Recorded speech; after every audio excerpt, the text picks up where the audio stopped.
¿Cómo están mis estimados estudiantes? Hoy vamos a cambiar un poquito la modalidad y vamos a tratar de que sea más fresco esto para el aprendizaje. Y vamos a hablar sobre los músculos de la cabeza. Entonces, primero tenemos que hacer algún recordatorio.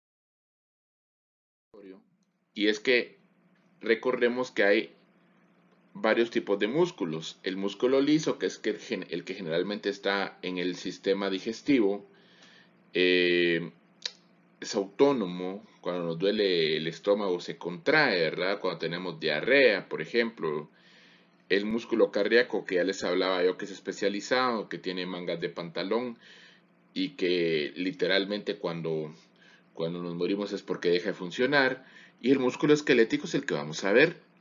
Entonces hay que recordar que los músculos trabajan en grupos, no trabajan solitos. Generalmente trabajan en pares. Cuando uno se contrae, el otro se relaja, como les había dicho en mi clase anterior. Y debemos de recordar que el origen es la parte menos móvil del músculo, la inserción es la parte más móvil, la inserción generalmente es la parte distal del músculo y la acción es la función. ¿Qué es lo que hace ese músculo cuando se contrae? Acordémonos que el músculo se puede contraer y se puede relajar y que se puede estirar y que regresa a su tamaño. Esas son generalidades que podemos hablar sobre los músculos. Los músculos de la cabeza, hablamos entonces que los músculos de la cabeza se dividen en dos grupos.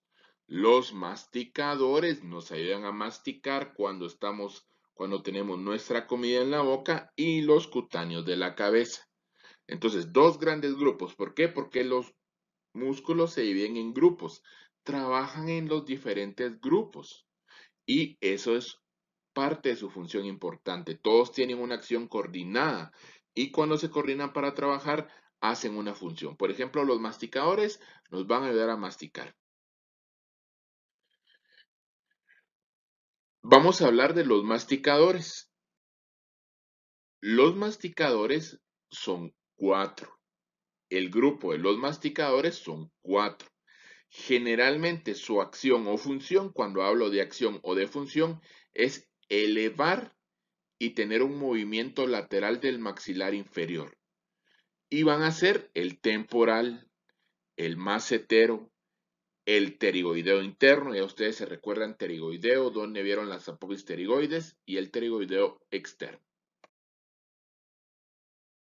Entonces, escuchemos qué nos dice sobre el pterigoideo externo. De los músculos masticadores es el músculo temporal. Se recuerdan que cuando yo les hablaba de los músculos que reciben su nombre por la localización, por ejemplo, ese es el temporal porque está en gran relación con el temporal. Y el origen del músculo temporal nos indica que se fija por arriba en la línea curva temporal inferior y en la fosa temporal. O sea, se fija, aquí vemos todos los puntos de origen, por eso es importante recordar el origen en la línea temporal superior y también en la fosa temporal, porque aquí hay una fosa.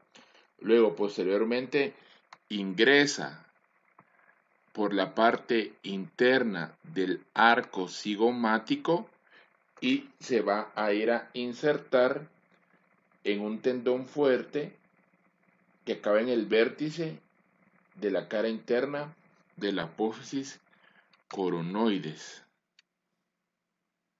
Vean ustedes, acá en el maxilar.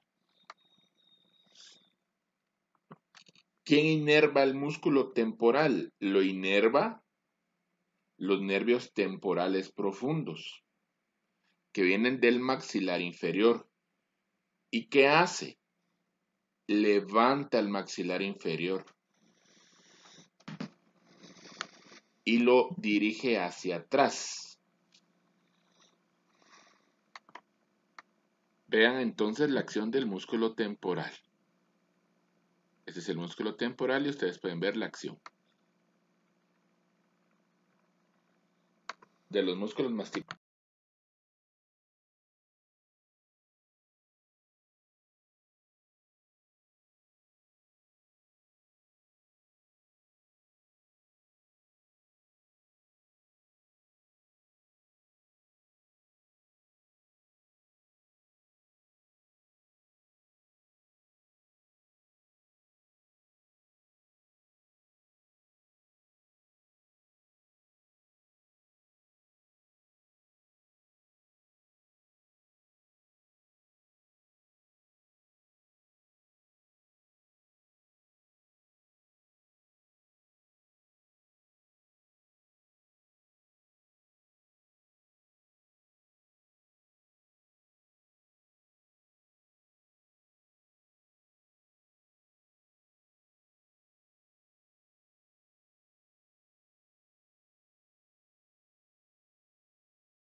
El siguiente músculo se llama macetero. Entonces veamos qué hace el macetero. El siguiente músculo que vamos a estudiar es el macetero. Le vamos a marcar aquí a este es el músculo macetero. Ustedes pueden ver toda la cantidad de músculos de cara y estos ya los vamos a ver. Este es el músculo macetero y el músculo macetero tiene su origen en el borde inferior del arco cigomático. Este es el hueso cigomático malar. Aquí está el arco cigomático, este es su origen. Y se va a insertar a nivel de en el ángulo maxilar, en el ángulo del maxilar inferior y sobre la cara externa de este ángulo, que es esto. Miren, aquí está la mandíbula o maxilar inferior, se inserta en el ángulo maxilar inferior y en todo este ángulo. Está inervado por un nervio que se llama maceterino, porque viene de macetero. ¿Y de dónde viene ese nervio? Del maxilar inferior. ¿Qué hace? Como el anterior eleva el maxilar inferior, entonces vamos a ver acá. Este es el macetero superficial. Y vean el movimiento que hace. Vean cómo se contrae. De esto hablo cuando hace una contracción.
El siguiente es el pterigoideo interno. Ya cuando ustedes escuchan la palabra pterigoideo, tienen que asumir que están viendo eh, sobre el hueso senoides. Hay dos apovisteroides. Acuérdense que el hueso senoides tiene un cuerpo, alas mayores, alas menores y las apovisteroides. De ahí nace. Acuérdense, cuando hablamos de por qué los músculos reciben ese nombre, por la estructura donde se inserta o donde se origina, pterigoideo. Interno porque no está del lado interno y externo o lateral porque está del lado lateral de la línea media. El pterigoideo interno o medial es este músculo. Y este músculo tiene su origen en la apófisis pterigoides lateral. Aquí miren, apófisis pterigoides lateral. Este es el hueso de senoides y se va a insertar en el ángulo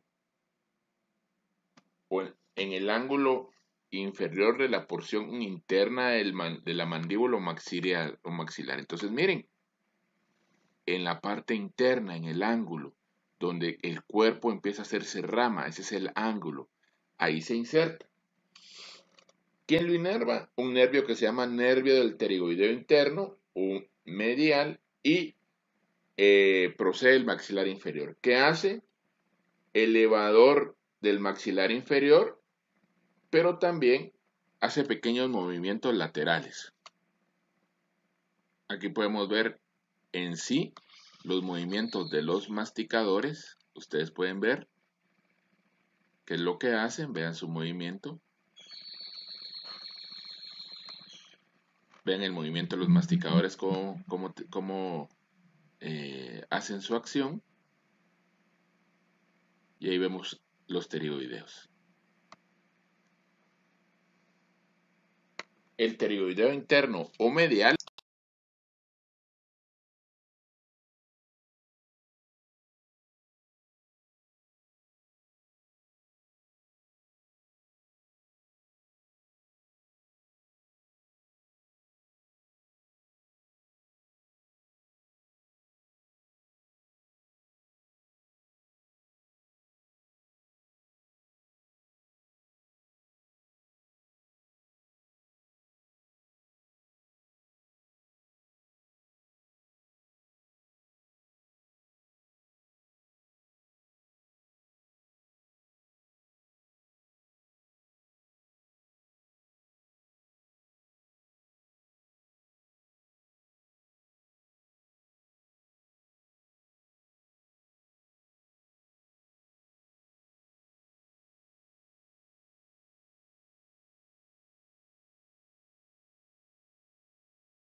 el último de este grupo es el pterigoideo externo.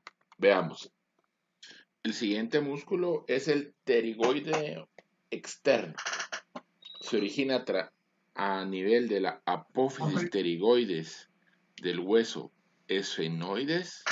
Aquí fue la mejor vista que les pude conseguir. Aquí está la apófisis pterigoides. Ese es el pterigoideo externo o lateral. Y se va a insertar o tiene dos haces. Un haz que se va a llamar esfenoidal quiere decir que se divide en dos porciones. Un haz que se llama esfenoidal y otro que se llama inferior pterigoideo. Entonces, este músculo que es el pterigoideo se va a dividir en dos haces, dos porciones, como dos incas. ¿Y cuál es la función? Pues la función es unir el esfenoides al cóndilo del maxilar inferior acá. ¿Quién lo va a inervar? Los ramos nerviosos del nervio de la boca, del nervio bucal. ¿Y qué hace? Hace un movimiento, la contracción de los dos, porque son dos pares, hace una contracción simultánea, produce una proyección hacia adelante del maxilar inferior, un movimiento como sacar el maxilar inferior que se llama la diducción. Aquí pueden ver ustedes el movimiento de la diducción. Este es el pterigoideo lateral. Entonces veamos. Vean cómo va para adelante. Y ese es.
Los músculos cutáneos de la cabeza solo son, solo es uno.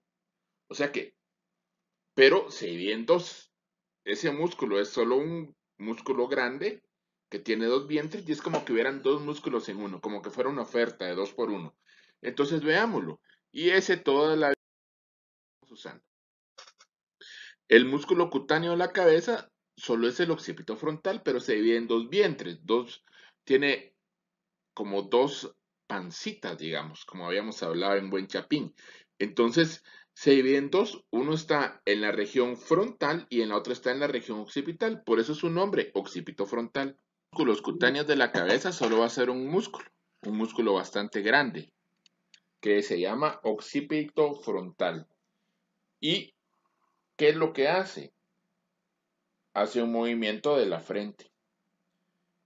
El músculo occipitofrontal, como ustedes pueden ver, tiene dos vientres musculares bien marcados, que están conectados por una aponeurosis. Esta es la aponeurosis, bien, la aponeurosis del músculo occipitofrontal, que es este tejido conectivo blanquecino. Aquí va el cuero cabelludo. Tiene dos vientres, un vientre que se llama occipital. Este va a ser el vientre occipital. El vientre occipital se va a originar en la línea curva occipital superior y puede llegar hasta la apófisis mastoide del hueso temporal y de ahí se dirigen sus giras hacia arriba y adelante para insertarse en el borde posterior de la apófisis de la aponeurosis epicranial, que es esto. Aquí termina. Y luego vamos a tener la siguiente porción o el siguiente vientre. El siguiente vientre va a ser el del que se va a llamar frontal. Y se va a originar el vientre frontal por debajo de donde se encuentran los arcos superciliares, que son las cejas. En la región de las cejas es donde se origina ese vientre y se inserta en la aponeurosis. ¿Quién lo inerva? El vientre occipital está inervado por el auricular posterior, que viene de un nervio que se llama el temporofacial, y el vientre frontal por el nervio temporofacial. ¿Qué hace? Lo que hace es que cuando se contraen los dos vientres al mismo tiempo, hacen un movimiento. Si solo se contrae el occipital, entonces como que jalara el cuello cabelludo. Pero cuando se contrae el vientre frontal, forma las arrugas de la frente, dando la expresión como de atención, sorpresa, admiración o espanto.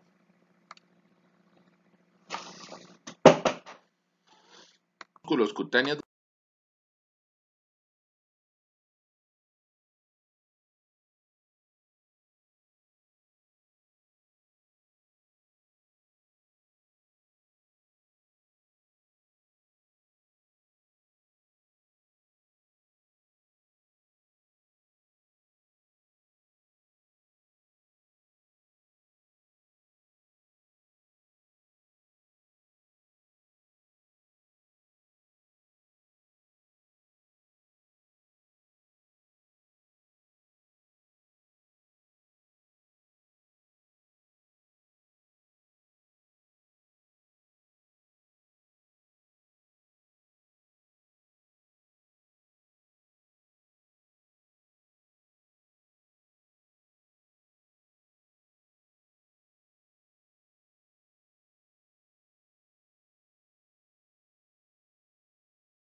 Y entonces da, miren, arruga la frente,